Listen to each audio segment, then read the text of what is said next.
Olá, sejam todos e todas muito bem-vindas a mais uma entrevista. Nós estamos aqui pelas ondas da Rádio Liberdade FM e também nas nossas plataformas na internet, no Facebook e no Spotify. Essa é uma série de entrevistas que busca problematizar as questões da nossa cidade e hoje é dia de falar sobre educação. Para falar sobre educação, eu trouxe aqui o professor Maurício Carrara. Nós estamos gravando essa entrevista no dia 15 de outubro, que é o Dia do Professor. O Maurício é historiador, mestre, doutor e está aqui em Barroso como professor, aqui pertinho, na escola Cônego Luiz, no bairro Jardim Bandeirantes. Maurício, muito obrigado pela sua disponibilidade, de estar aqui batendo esse papo junto conosco.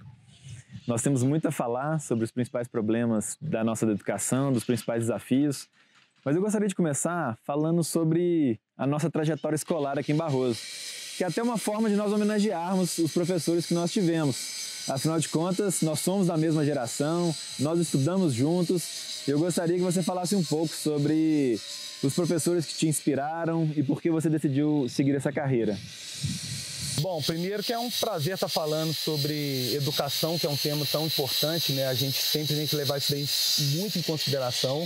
Eu acho que é um dos temas prioritários, porque dali parte muitas outras coisas. Mas, enfim, é sempre um prazer lembrar, né, dessa época do ensino médio, né, principalmente do ensino fundamental, embora a minha trajetória na escola tenha sido um pouco conturbada, mas foi ali que nasceu a vontade, né, de ser professor, né? Principalmente vários outros professores. A princípio eu pensei em ser professor de biologia, né? Mas por uma série de questões eu decidi ser professor de história, porque acabou que a história convergiu na minha vida de forma mais intensa, né? Mexeu mais comigo, levantou mais questões para pensar em que profissão a gente deve seguir, né? Então, assim, eu acho que eu tive grandes inspirações aqui em Barroso, né? Eu acho que o professor Marcos Magalhães foi uma grande inspiração para me tornar professor também. Eu tive o Jean Brandão também nas aulas de história. Eu acho que ele foi fundamental ali para direcionar, né, o caminho para se tornar professor de história. E, assim, então, tantos professores passaram e mudaram sempre um pouquinho de cada coisa, né? Na nossa trajetória, na época que também estudava na escola pública, né? Então, assim, é até assim, um pouco injusto, né? Mas talvez eu cito esses por um momento assim, de decisão do ensino médio, na porta do vestibular, diante de tanta tensão ali, né? Então, acho que foi fundamental o papel desses grandes professores na minha vida, com certeza. Ah, que bacana. Eu também cursei toda a minha trajetória no ensino, desde o ensino infantil até o ensino médio aqui em Barroso. Maior parte do tempo na escola Francisco Antônio Pires, que é uma escola que eu tenho um carinho enorme. Eu comecei a estudar no Beija-Flor, depois eu fiz o meu ensino básico com 3 professoras que eu trago com muito carinho no meu coração, que é a tia Cleusa, a Raquel Reis e a Eli Ladeira. Então, eu acredito muito, Maurício, que a gente traz as lições e os ensinamentos dessa fase de formação, das fases iniciais do nosso ensino, para toda a nossa vida, né? Mesmo no doutorado, mesmo no mestrado, a gente percebe a importância que tem a base, a fundação da nossa educação. E por isso eu acredito que a gente deve valorizar muito o professor da escola pública. E neste momento de pandemia que nós estamos vivendo, os nossos professores estão passando por um desafio ainda mais significativo, não é verdade? Sim, demais. Primeiro que isso impôs uma mudança considerável, tanto para pessoas que estão na docência, né? Nós que estamos na docência, acho que principalmente para o corpo discente, né? Para os alunos, né? E todas essas modificações que a gente teve, ela sempre mostrou também muitos desafios que a gente tem na educação, né? Às vezes a grande distância que existe entre aqueles que possuem acesso à internet, aqueles que não, ou se não a disponibilidade de tecnologias da escola.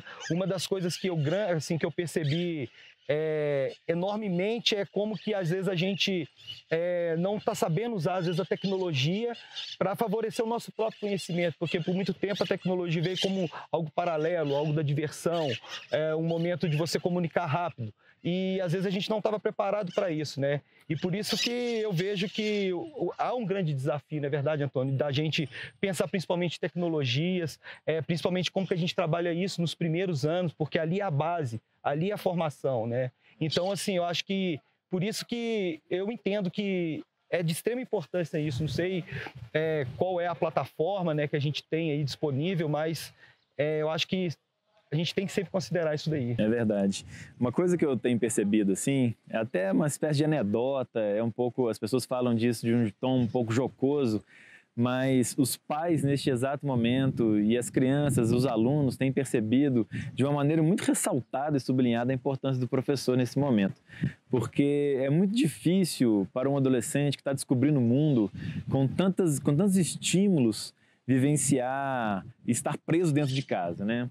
Então, às vezes os pais têm essa dificuldade enorme de lidar com um filho, com 2 filhos, e o professor dentro de sala de aula muitas vezes tem que lidar com 40, com até 50 alunos, e agora os pais têm percebido, e mais uma vez, né, todos nós temos falado isso, a televisão tem brincado com isso, que agora o professor está ainda mais valorizado.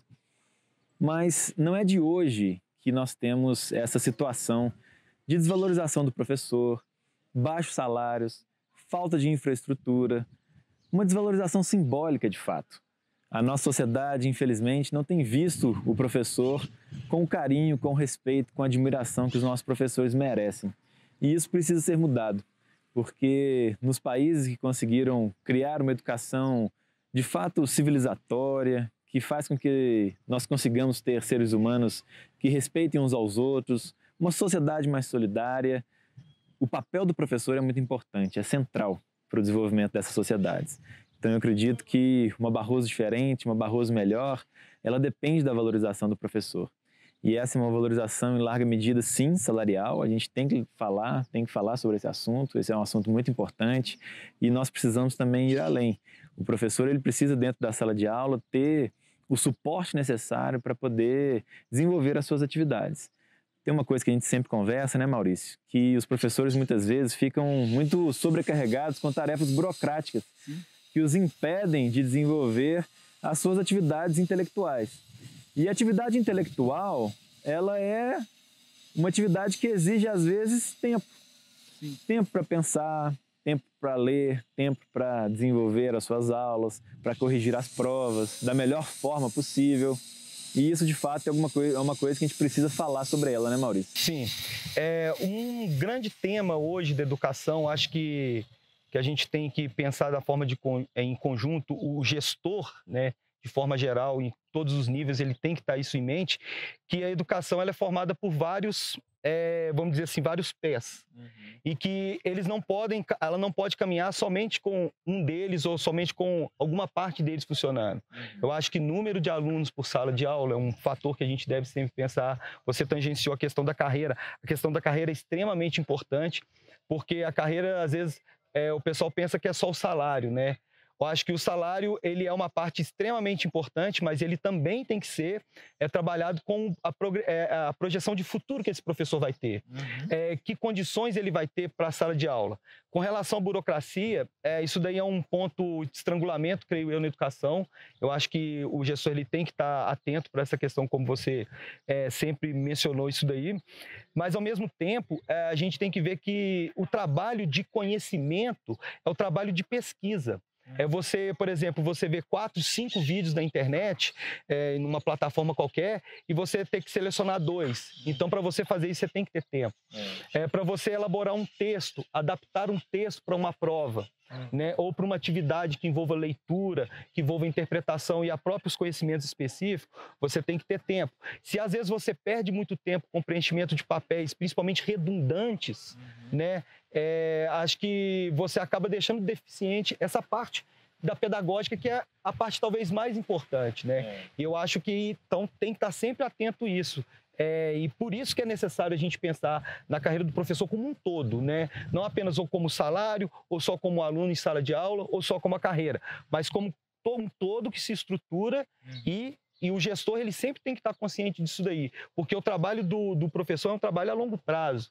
É um trabalho que você vai colher fruto, às vezes, de 20, 30 anos, não é um trabalho para 4, 5 anos. Por isso que é necessário lançar uma base estruturante hoje para que futuro, em 20, 30 anos, a gente possa colher esses frutos, né? De uma educação emancipatória, de uma educação civilizatória, que é muito importante a gente ter isso em mente. Sem dúvida. Tem uma coisa importante também que eu sempre penso, que é o seguinte: além de nós liberarmos, né, os professores dessas atividades burocráticas, nós temos também que ter um plano de carreira que dê expectativa para os professores. Na nossa pré-campanha, Maurício, eu conversei com muitos educadores da nossa cidade e essa é uma reclamação recorrente. Muitos deles dizem que o acréscimo do ponto de vista remuneratório para um salto tão grande, tão importante quanto a pós-graduação, mestrado e doutorado é muito pouco. Então que muitos deles se sentem desestimulados de fazer de buscar esse conhecimento, de dar um passo além na sua carreira, porque não se sentem recompensados o bastante. Por isso, Maurício, aqui contigo, né, a todos que nos escutam, a todos que nos assistem, eu gostaria de fazer esse compromisso, de nós revisarmos o plano de carreiras do nosso município para poder dar mais oportunidades para que os nossos professores se qualifiquem. Afinal de contas, nós temos mais oportunidades de qualificação hoje disponíveis no mercado, mais cursos de pós-graduação, em áreas muito múltiplas, mais próximos de nós, mais baratos. E se a gente pode oferecer aos professores esse estímulo para que eles se capacitem, melhor é para a nossa cidade. Todos nós vamos ganhar com isso. Com certeza, eu acho que isso é fundamental. É uma coisa que a gente tem que tratar como prioritário, né? Guardar o lixinho aí. Agora, tem uma outra coisa também, Maurício, que eu queria tocar, que é o seguinte: a educação infantil, eu tenho um carinho muito grande. Eu estou com uma criança de 2 anos em casa agora e a gente tem percebido quais são os desafios de pais que têm bebês e que precisam educar os seus bebês. Mais uma vez, eu vejo dentro de casa a importância dos professores e das creches, porque não é fácil você lidar com uma criança, com um bebê nessa idade. E a gente tem, para poder desenvolver essas crianças, para que elas tenham depois maior capacidade e potência de aprendizagem no ensino básico, que oferecer a elas todo o suporte possível e necessário. Eu estou falando aqui da qualificação dos nossos professores da educação infantil, mas eu estou falando também de infraestrutura, porque Barroso, felizmente, nos últimos 20 anos, por um investimento, principalmente do governo federal, conseguiu criar algumas creches modelo, que são adaptadas às crianças, tem todas as comodidades, ela tem essas facilidades para receber os nossos pequenos barrosenses. Mas falta ainda. E eu dou o exemplo aqui da Escola Beija-Flor, que foi a minha escola, que funciona hoje de forma adaptada no prédio do antigo FAP. Então é também um compromisso nosso, eu gostaria de aproveitar esse espaço, essa entrevista, de buscarmos de forma incansável os recursos necessários para que nós possamos dar a toda criança barrosense a oportunidade de estudar numa creche modelo, para que os nossos pequenos e pequenas também tenham essas oportunidades que a gente sabe que vai fazer toda a diferença na vida deles. Porque um problema, Maurício, e esse você vive mais de perto, como o da evasão escolar no ensino médio, ele não tem origem no ensino médio, não é verdade? Sim. O problema da evasão escolar, eu acho que grande parte também vem em virtude de outras pressões que a desigualdade também ela causa também, e muitas das vezes é tratado só como um problema exclusivo pedagógico. Ela não é. Ela é desenvolvida com vários fatores. Por isso que é importante que o município, onde que acontecem de fato as coisas, né, ele possa acolher esse aluno, criar condições que desde a primeira, da base, que é onde a responsabilidade do município efetivamente, que ela chegue para nós, eu trabalho com ensino fundamental e ensino médio, com uma base e uma preparação muito mais substancial, como se a gente estivesse recebendo bastão na corrida de bastão, já com um corredor já com bastante digamos, tempo de vantagem, né? E isso fica muito mais fácil para a gente. Eu acho que é fundamental olhar por essa questão. Eu acho que a responsabilidade do município ela é muito grande ao mesmo tempo, né? E sempre começa ali. Eu acho que se aliar o estímulo, há um suporte todo em volta dessas crianças do ensino fundamental dos anos iniciais, no ensino fundamental dos anos finais, quando a gente já recebe esses alunos, é fundamental, porque é importante assim, a gente ter sempre em mente que quando eu que recebo o 6º ano, que é uma turma que eu sempre escolhi para trabalhar 6º ano, porque é onde que você começa a introdução à história, você começa a falar o que é história, a importância da história, e eu gosto sempre de começar o sexto ano com uma boa base. Porque quando os alunos chegam no nono, eles já vão estar acostumados com essa questão. E é a mesma coisa com relação à educação. E a gente percebe isso quando recebe os alunos do sexto ano, a gente vê deficiências, a gente vê acertos e a gente vê também toda essa estrutura social que a gente recebe. Com um menino lá, ainda muito criança, né? E a gente tem que ter toda essa paciência e essa sensibilidade. Eu acho que a partir do momento que o município ele tem essa sensibilidade, a chance de sucesso com certeza é muito maior. Eu acho que isso é importantíssimo. Importantíssimo.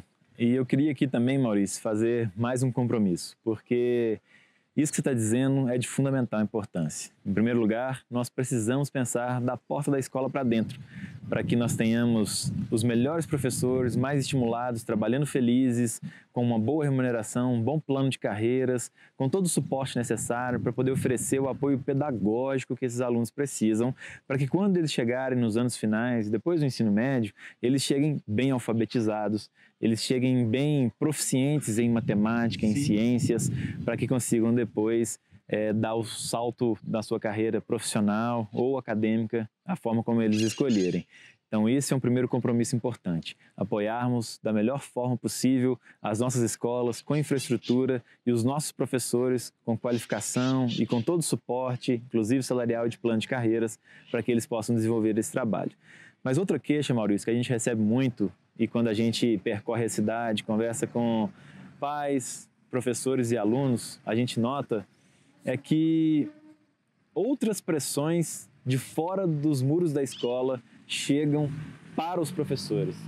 Então, os professores, eles têm que, em última instância, serem também mediadores de conflitos, psicólogos, assistentes sociais, e eles não estão preparados para isso. Eles não receberam a formação necessária e, convenhamos, eles não têm o tempo para se dedicar a essa tarefa. Por isso, é também um compromisso nosso que eu gostaria de fazer nessa entrevista, de oferecermos às escolas esse suporte de profissionais, principalmente de psicologia e de assistência social, para que os professores fiquem menos sobrecarregados e para que os alunos tenham um suporte melhor para seguirem com as suas vidas, porque a gente sabe que tudo aquilo que acontece da porta da sala de aula para fora impacta de forma decisiva nas chances de aprendizagem da porta da sala de aula para dentro. Sim, eu acho que é importante, assim, de suma importância isso que você falou, que pessoas bem preparadas na escola, não é para a gente, às vezes, formar um doutor, ou todos chegarem ao doutorado, ou todos chegarem a ser um grande cientista de renome. Não, na verdade, uma boa educação é uma pessoa que vai te atender bem na loja. É uma pessoa que vai saber lidar com conflitos numa questão organizacional de uma empresa. Então, assim, tudo isso que você falou é tão importante que você tem um impacto direto pro município. Né? Mesmo aquelas pessoas que não forem ficar no município, elas vão levar essa boa experiência do município de Barroso para outros municípios. Então, assim, como a gente teve a oportunidade de conhecer outros lugares através da pós-graduação, como a gente conheceu pessoas e a gente sempre leva, sou de tal cidade, sou de Barroso, onde é Barroso e tal. E olha que legal, aí a gente leva o nome da cidade, né? E isso com certeza é resultado lá do início, né? De uma boa educação, que você foi passando passo a passo. Então, assim, ter essa consciência é de extrema importância, porque, igual eu falei, é o bom pedreiro que vai trabalhar na sua casa, que vai fazer a medida certinha, vai ser o bom serralheiro, vai ser a pessoa que faz o serviço que ela tem que fazer muito bem feito. Né? Porque a educação ela não é somente para você criar intelectuais. Isso intelectual, para mim, é um talento, da mesma forma que é uma pessoa construir uma parede. Da mesma forma que eu não tenho talento nenhum para isso, eu não tenho habilidade para isso. Mas, ao mesmo tempo, uma boa educação, ela reflete nisso. E o município ele acaba ganhando de forma geral, né? Com esse cidadão que está bem preparado, que teve lá na escola do município, lá independente de qual seja, que desde a creche, né? Por isso é importante a gente olhar para essas questões, né? Para, igual você falou, tanto da porta para dentro e da porta para fora, né? Os resultados que a gente vai ter aí. Exato. E a gente tem falado muito também, Maurício, nas nossas oportunidades, né? Nos nossos comícios itinerantes, nas nossas redes sociais, sobre um conceito que nós gostaríamos de implementar na nossa cidade, que é o conceito de uma cidade educadora. Uma cidade educadora é aquela onde nós aprendemos e ensinamos em todos os lugares, em todos os ambientes, nos espaços públicos, nos semipúblicos, nos privados. Todas as pessoas, pais, alunos, professores, mas também empresários, todas as pessoas se envolvem no processo de ensino-aprendizagem. E isso significa que nós queremos também oferecer oportunidades de educação e de qualificação profissional, de aprendizagem de novos talentos, habilidades, artísticos e não artísticos, para todo barrosense em todo o ciclo da sua vida, desde os mais novinhos, desde os bebês, até as pessoas na sua maturidade. Sabe por quê, Maurício?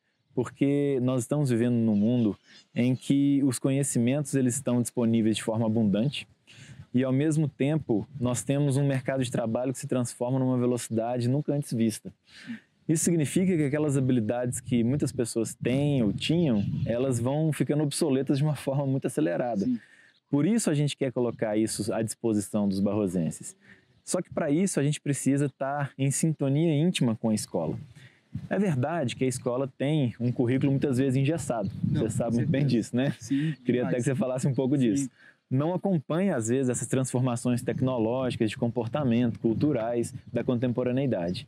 Mas não dá para deixar a escola de fora também. Sim. Então, a cidade educadora que a gente sonha com ela perpassa, ela acontece de forma transversal. Coloca a educação formal e a educação para fora dos muros da escola para conversarem e caminharem juntas.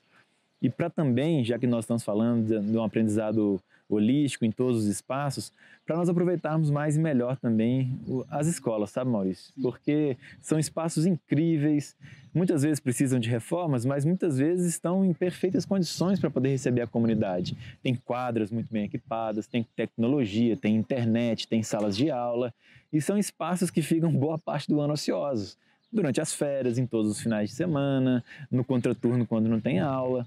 Então, a gente quer muito pensar numa cidade que enxergue a educação em todo lugar, de toda forma, e que coloque a escola também a par e incluída, inserida no coração desse projeto. Porque isso que você sabe muito bem, que eu queria que você falasse um pouco, a gente tem esse descompasso entre os nossos programas engessados e essa velocidade que a gente tem no mundo hoje, né? Primeiro que ao longo da experiência que a gente tem, eu acho que você também tem experiência como professor, a grande questão que a gente tem é que a escola ele não é um lugar para você acumular currículos, conhecimento, só ir acumulando. Ele é um lugar de você compreender o mundo. E esse mundo, ele envolve o mundo biológico, ele envolve o mundo da arte, ele envolve o mundo da história, né, das ciências sociais, ele envolve o mundo de outras linguagens, que a matemática e assim vai, o mundo da química e da física, mas ao mesmo tempo a gente entende que o currículo ele não dá condições para que as pessoas percebam esse sistema, né? Como que as coisas, que a educação ela é para a nossa vida.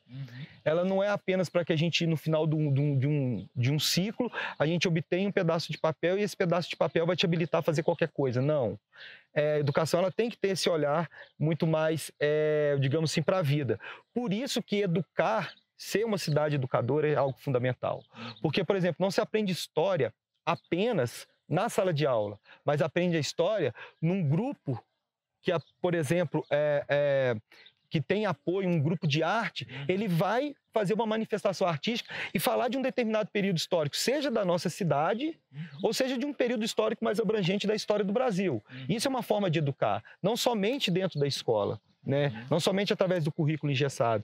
Então, assim, e ao mesmo tempo, você usar dos espaços que a gente tem público para poder trabalhar aspectos da educação, não necessariamente de forma direta, mas ao mesmo tempo que a gente tenha condição de tangenciar certos elementos da nossa própria vida que as pessoas possam perceber, olha, nunca tinha visto isso, né? E eu acho que sem um trabalho escola, comunidade junto para fazer isso daí, e que a escola abra, né, para que haja, hoje confessando, a gente tem muita vontade de fazer, mas às vezes falta recurso, falta parceria, agenda, o currículo engessado, você não pode fazer isso porque você tem tantas horas daquilo. Então, assim, às vezes você está perdendo a oportunidade de usar uma ferramenta extremamente eficaz, nova, né? Eu acho que a arte, principalmente, ela tem um potencial enorme. A arte em sua forma múltipla, do teatro ao cinema, em vários outros, do documentário, na música e em todas as suas manifestações, a dança, inclusive, né? Então, isso que é fundamental. Acho que a cidade educa também a partir do momento que ela investe nessa questão, e a escola, ela tem essa abertura para isso, né? Por isso que eu acho que é de extrema importância tangenciar tanto esses assuntos que estão dentro da escola, tanto aqueles que a gente volta para a cidade, da nossa percepção, do nosso dia a dia, do nosso cotidiano, né? E tem uma coisa importante também, Maurício, que eu gostaria de tocar, que é o seguinte: a gente sabe quais são as responsabilidades do município para com a educação. E a gente sabe também, por exemplo, que o município, que a responsabilidade pelo ensino médio é estadual. Sim. Mas os barrosenses que fazem ensino médio aqui em Barroso são também cidadãos da nossa cidade. E eles também precisam desse apoio. E uma coisa que me preocupa muito é, mais uma vez, essa questão da evasão escolar. E nós, voltando ao tema da pandemia, vamos enfrentar, a partir do ano que vem, uma grande onda de evasão escolar e de distorção em idade série. Porque eu tenho visitado todas as casas da nossa cidade e eu tenho ouvido relatos recorrentes com relação a alunos que simplesmente abandonaram o ensino. Não tiveram mais interesse em continuar acompanhando o ensino remoto. Por isso, Maurício, eu acredito que a gente precisa fazer um compromisso forte, definitivo com essas pessoas, para resgatarmos todos os barrosenses, independente do nível de estudo, para que eles voltem à escola, para que eles recuperem o ano, para que eles continuem aprendendo. Porque sem a qualificação dos nossos cidadãos, nós nunca vamos conseguir ter uma cidade melhor, com mais qualidade de vida. Não é porque o ensino médio é de responsabilidade do Estado que o prefeito não tem que se preocupar quando um jovem barrosense não retorna à escola. Por isso, eu gostaria até de dizer, sempre pensei, nós temos que monitorar de perto a escola, o que acontece dentro da escola. Quando um aluno não retorna à sala de aula depois de 3 dias, o prefeito, é responsabilidade dele sim, por que não? Bater na porta dessa casa e saber o que está acontecendo com essa família, para poder oferecer o suporte que for necessário, da assistência social, à saúde, psicólogo, né? Mediação de conflitos, para que a gente tenha todos os barrosenses conectados nessa rede que se chama rede de educação, sem deixar ninguém para trás. Isso é algo fundamental e é também um grande compromisso nosso. E não só no ensino médio, que é responsabilidade estadual, mas também no ensino superior. E aqui, já caminhando para o final, eu gostaria de dizer sobre a importância que nós temos de oferecer oportunidades aos barrosenses para que eles consigam galgar o seu caminho acadêmico também. Não são todos que têm vocação, vontade, necessidade, mas aqueles que quiserem, nós temos que criar as condições de possibilidade para que eles também possam cursar o ensino superior. E aqui na nossa cidade, nós não temos universidade presencial, mas nós temos um polo de educação à distância, e esse polo precisa ser fortalecido. Nós temos também uma política pública de transporte para cidades vizinhas onde existe universidade, e essa política também precisa ser fortalecida. Então esse também é um grande compromisso nosso, para que todo barrosense que tenha vontade, que queira cursar o ensino superior, ele encontre na nossa comunidade, representada pelo nosso poder público, o apoio necessário. Alguns já conseguem encontrar esse apoio dentro de casa, na família, outros trabalham, conseguem se financiar, mas alguns recebem Bolsa Família, estão em situação de vulnerabilidade e risco e precisam muito desse suporte para chegar até lá. Então isso também é um compromisso final que nós gostaríamos de fazer nessa entrevista aqui. Considerações finais? Rapidamente, eu sou um aluno que ia e voltava todo dia no ônibus. Eu sei o quanto que isso é importante, tangenciar esse assunto que você acabou de falar. E a incerteza se a gente vai ter transporte é uma das piores coisas que a gente tem no início do ano. Né, se a gente vai conseguir ou não, porque não é uma coisa estruturada que veio até hoje, né? Pelo que eu percebo. Claro que a minha experiência está ligada ao tempo que eu fiz a graduação, que foi até 2009, né? E então, assim, isso é de extrema importância. Eu acho que é salutar. Eu acho que não existe talvez um tema mais quente, talvez, do que educação, porque dali parte quase tudo que a gente tem. Se a gente precisa de um desafio na pandemia, é da educação que vai sair soluções. Se a gente precisa de uma base estatística para saber direitinho o que está acontecendo, vai sair da parte da educação, da matemática, e assim vai. Por isso, até um agradecimento, né, de tangenciar o tema da educação com tanta precisão. Isso para mim, é até uma forma de segurança para o município a gente saber que há esse tipo de proposta, né? Por isso, eu acho que vamos tentar sempre para isso. Acho que é fundamental. A educação, ela tem que estar entre as primeiras opções. Tá certo. Então é isso, pessoal. A gente fica por aqui. Nosso muito obrigado a vocês que nos assistiram até agora e continue acompanhando essa série de entrevistas nas nossas plataformas.